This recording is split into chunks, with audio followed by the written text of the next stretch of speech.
Yesterday, we started looking at what happens when you have more than one dominant allele that codes for a trait. We can have two things happen.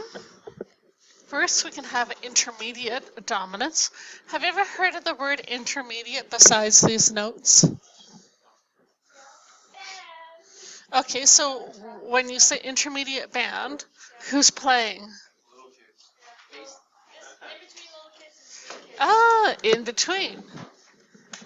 Back in the olden days, when I had to walk uphill both ways to school in 4 feet of snow in a blinding snowstorm, the beginning of that story.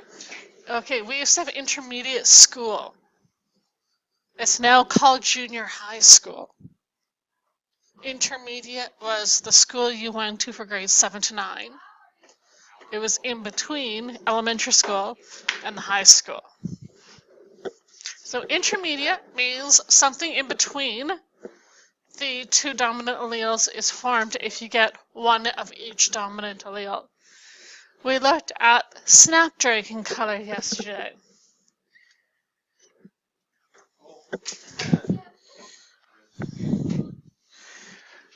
We have red snapdragons, which are a What's going on? Draw my pen instead of being a thing. I put it there. Red is a dominant allele color, as is white, which means that if a plant inherits one red allele and one white allele, the result will be an in-between form, which will be pink. We did a few Punnett square problems with this. The second case is codominance. One of the best examples of codominance that you've heard about is blood types. So we know we can have blood type A, we can have blood type B, but if you get an A allele from one parent and a B allele from another parent, then both are equally expressed as type AB.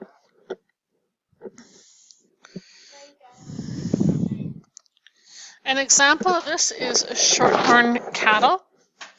If you breed a white cow and a red cow, you will get both hair colors expressed. If you look really closely, you'll see the red hair and the white hair. You don't see pink cattle. That's because this is codominant.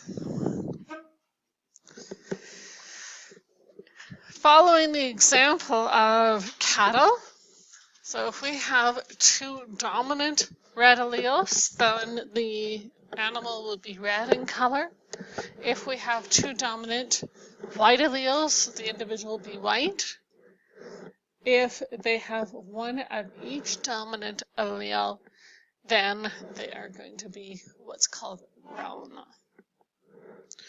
What I would like you to do is a Punnett square predicting the genotype and the phenotypes of the offspring if you were to cross two roan cattle.